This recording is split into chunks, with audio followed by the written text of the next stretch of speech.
नमस्कार दोस्तों, कैसे हैं आप सभी लोग। उम्मीद करती हूँ कि आप सभी लोग अच्छे हैं, स्वस्थ हैं और अपने अपने घरों में अपने अपने कामों में बहुत ज़्यादा व्यस्त है। तो अब आप लोग सोच रहे हैं यार निधि तो अभी मायके गई हुई थी और अब आ गई फिर से अपने घर और यहाँ का वीडियो बना रही। तो जी हाँ, मैं गई हुई थी मायके और अचानक से मुझे मायके से ससुराल इसलिए आना पड़ा क्योंकि मेरी जेठानी जी का फ़ोन आ गया था। वो आ रही हैं घर, तो उन्होंने कहा मैं घर आ रही हूँ, तो फिर मैं आ गई थी घर। और वैसे भी मेरे ससुराल और मायके में ज़्यादा दूरी नहीं है, तो मैं तो कभी भी किसी भी टाइम आ सकती हूँ, जा सकती हूँ, कोई दिक्कत नहीं थी।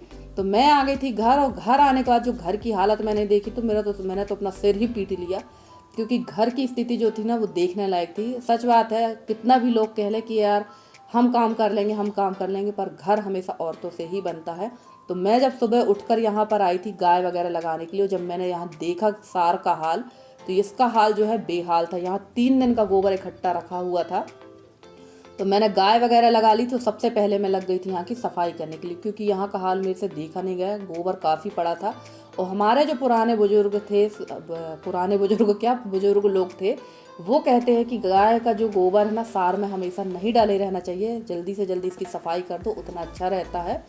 तो मैंने कर दी है पूरी सार की सफाई। 3 दिन का गोबर था। चलिए, सबसे अच्छी बात ये कि अब मेरे पास जानवर कम है तो गोबर भी कम हो रहा है। तो मैंने फटाफट से 3 से 4 टब जो गोबर था वो मैंने फेंक दिया है और उसके बाद लग गई थी मैं इस तरफ की सफाई करने के लिए। तो यहाँ की कर लेते हैं सफाई, क्योंकि यहाँ पर भी काफ़ी ज़्यादा धूल और पत्ते इकट्ठे हैं और आंधी तूफान तो अब चलेगी, क्योंकि अब लगभग जून के महीने से तो मानसून आने लगता है, बारिश होने लगती है, पर आंधी तूफान इस महीने भी बहुत ज़्यादा चलता है। तो यहाँ की कर देंगे सफाई। और काफ़ी ज़्यादा धूल थी और धूल तो होगी ही, इन दिनों धूल का ही काम रहता है। तो यहाँ की सफाई करने के बाद बाकी की पूरी सफाई कर लेंगे। और 1-2 दिन भी अगर आप घर की सफाई ना करेंगे ना तो घर का हाल यही होता है। तो ये गांव में घर कच्चे हों या पक्के हों, साफ़ सफाई तो उतनी ही करना पड़ेगी आपको जितनी की रोज़ होती है, और ये सफाई बहुत ज़रूरी है। और 2-4 दिन अगर आप कहीं चले जाते हैं तो समझ जाइए कि आपको 8 गुना काम घर में ज़्यादा मिलेगा। तो ये सभी के यहाँ यही स्थिति है, पर जाना भी ज़रूरी रहता है। एक ही एक जगह रह के हम लोग भी बोर हो जाते हैं। तो चलिए, यहाँ की भी सफाई हो गई है। अब सामने वाले हिस्से की भी सफाई कर देते हैं, क्योंकि वहाँ भी काफ़ी ज़्यादा पत्तियाँ वगैरह हैं। और बहुत सारी सिस्टरों का कमेंट आएगा कि आपका ब्लॉग कल नहीं आया था। तो मेरा ब्लॉग कल इसलिए नहीं आया था, मेरे पास ये क्लिप पड़ी हुई थी, पर मेरी जेठानी वगैरह आ गई थी और मैं चली गई थी उनके साथ अपनी ननंद के यहाँ। तो मैं गई हुई थी, परसों के दिन गई थी, और कल मेरी हालत बहुत ज़्यादा ख़राब थी, एकदम सुस्ती टाइप की थी, बहुत ही ज़्यादा। मेरे कान वगैरह में भी बहुत दर्द था और सच कहूँ तो अभी वीकनेस बहुत है। मैं कोशिश तो करती हूँ कि यहाँ वहाँ जाने की, बट लंबा सफ़र करने के कारण मेरी हालत काफ़ी ख़राब हो गई थी, जिस वजह से मैंने कल कोई भी ब्लॉग नहीं बनाया और आराम ही करती रह गई घर में। और फ्रेंड्स, थोड़ा सा वॉइस ओवर करने में दिक्कत जा रही है क्योंकि मुझे गले में काफ़ी ज़्यादा खराश भी, जिसकी वजह से थोड़ी परेशानी भी हो रही है, इसलिए मैं आपसे माफ़ी चाहूँगी। तो चलिए, फाइनली यहाँ की पूरी साफ़ सफाई हो गई है। अब चलते हैं आगे। रखे हुए हैं बर्तन, ढेर सारे बर्तन हैं, तो बर्तन की भी सफाई कर लेते हैं, क्योंकि बर्तन वाली भी मेरी इस समय आ नहीं रही है। उसके यहाँ भी इस समय काफ़ी ज़्यादा परेशानी है। और कहते हैं ना, जब परेशानी आती तो चारों तरफ से आती है। उसके 2 बेटे हैं और दोनों बेटों की बहुत ज़्यादा तबीयत ख़राब है, तो बेचारी वो भी इस समय नहीं आ रही है। जैसे हमारी तबीयत ख़राब होती है और हम लोगों की हिम्मत नहीं होती कुछ करने की, वैसे उन लोगों की भी स्थिति है। भाई क्या करेंगे, स्वास्थ्य ठीक रहेगा तो सब कुछ अच्छा रहता है। तो चलिए, बाहर का मेरा सारा काम निपट गया था धूप निकलने के पहले। 7:30 बजे तक मेरा सारा काम हो गया था, क्योंकि मैं सवेरे 5 बजे उठ गई थी। धूप निकलने के पहले ही बाहर के काम निपटा लो तो ज़्यादा बेहतर है, वरना धूप तेज़ होने के बाद तो बाहर निकलने का मन नहीं होता है। और मैं तो बाहर के सारे काम निपटा ही लेती हूँ, ताकि मैं आंगन में ना निकलूँ। आंगन में तभी निकलती हूँ जब एकदम धूप कम हो जाती है। तो बाहर का सारा काम हो चुका है, कपड़े भी धुल गए हैं, और ये कपड़े रखे हुए थे और उनको मैंने धो दिया है।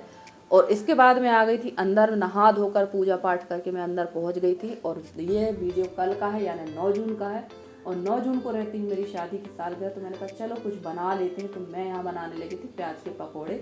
वैसे तो मुझे पकौड़े प्याज आलू को इतने पसंद नहीं आते, पर पता नहीं क्यों तबीयत ख़राब होने के बाद मेरा सबसे पहला मन तो जो था तो प्याज के पकौड़े खाने का और सूजी का हलवा खाने का था। तो हलवा नहीं बना पाई, क्योंकि जैसे ही मैं कपड़े वगैरह धुलकर आई थी, वैसे ही सुबह 7:30 बजे मेरे यहाँ बैठने वाली आ गई थी। तो आप सोच लीजिए, सुबह 7:30 बजे अगर आपके घर कोई बैठने आएगा तो आपके काम किस तरह से आप अपना काम करेंगे। तो काम जो बाहर का तो सब निपट गया था, बस ये खाने वाला काम था। तो मैं नहा धोकर आई थी और उन लोग बैठ चुकी थी और उन लोग गई थी 9 बजे।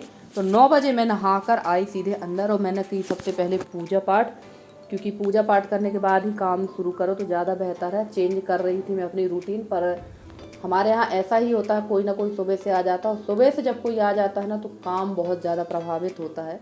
और सच कहूँ तो मुझे सुबह से आने वालों के ऊपर गुस्सा भी आती है, क्योंकि काम के टाइम पे कोई आता तो फिर मेरा काम नहीं हो पाता, काम रुक जाता है। और कल थी शादी की सालगिरह तो फ़ोन भी बहुत ज़्यादा आ रहे थे, सब लोग विश भी कर रहे थे, तो यहाँ मैं सबसे बात भी कर रही थी और काम भी करती जा रही थी। और जिस दिन आपका काम थोड़ा सा लेट होगा उस दिन हस्बैंड जी भी नहा के बैठ जाएंगे, उनको बहुत जल्दी हो जाती है अपने काम पे जाने की। तो यहाँ पर वो वह नहा के बैठ गए थे और मैं बना रही थी जल्दी जल्दी पकोड़े, और इसके बाद मैंने यहीं पर बना ली थी रोटी और सब्जी। तो सब्जी जो है सब्जी और रोटी खा के चले जाएंगे, क्योंकि पकोड़े खा कर ही पूरा दिन तो नहीं रहा जा सकता, और मैं भी ज़्यादा पकोड़े खाऊंगी नहीं, क्योंकि अभी भी मैं टाइफाइड से उठी तो मैंने 1 या 2 ही खाए थे पकोड़े, और उसके बाद मैंने खाई थी सब्जी रोटी। उसकी क्लिप मैं नहीं बना पाई थी क्योंकि वीडियो काफ़ी लंबा हो जाता है, ज़्यादा लंबा वीडियो कोई पसंद भी नहीं करता है। तो चलिए आ जाइए आप लोग भी। मैंने वैसे तो पकोड़े बहुत कम बनाए हैं, जितने लोगों को होंगे उतने लोग खाएंगे, बाकी लोग देखते रहेंगे। तो ये भी नहीं कह सकती कि सब लोगों को हो जाएंगे। तो आइए, गरम गरम बन रहे पकोड़े, तो पकोड़े खाते हैं और इसके बाद करेंगे बाकी काम, क्योंकि मेरे काफ़ी सारे काम छूटे हुए थे। और आपने देखा ही था कि अचार जो है मम्मी ने हम लोग सबके लिए सब बहनों के लिए बना लिया था मम्मी ने अचार इकट्ठा।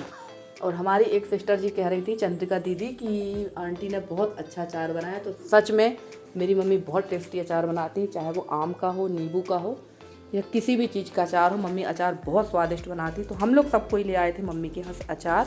तो बस अचार वगैरह में भी मुझे तेल वगैरह भी डाल के रखना है, क्योंकि ज़्यादा दिन तक बिना तेल का अचार नहीं रख सकते, ख़राब हो जाएगा। और गर्मियों में तो ज़्यादा जल्दी ही अचार ख़राब होता है। और वैसे तो हमारे यहाँ अचार जो है बनता है पानी गिरने के बाद, जब 1-2 बारिश हो जाती है तब हम लोगों के यहाँ अचार बनता है। पर इस बार अचार हमारे यहाँ जल्दी बन गया है, क्योंकि ना आंधी तूफान में जो है आम बहुत ज़्यादा झड़ चुके हैं, इस वजह से मम्मी ने अचार जल्दी बना लिया। फिर आम नहीं मिलते, इसलिए अचार जल्दी कंप्लीट हो गया है। और आप लोग कैसे बनाते हैं बताइएगा ज़रूर। और देखिए, खाना पीना हम लोग का हो गया था, हस्बैंड जी खा के जा चुके हैं और ये टाइम था लगभग 11:30 बजे का।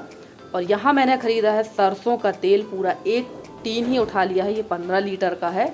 और हमारी जितनी भी यूपी वाली बहनें हैं उनके यहाँ तो होता है, घर में सरसों होती है तो उन लोग के यहाँ तो शुद्ध सरसों का तेल मिलता है, पर हमारे यहाँ नहीं होती है सरसों। बारिश के टाइम पे बाड़ियों पे लगाई जाती है, राई लगाई जाती है, सरसों नहीं लगाई जाती। तो हमारे यहाँ राई भी नहीं लगाई गई थी, सिर्फ गेहूँ लगा था इस बार।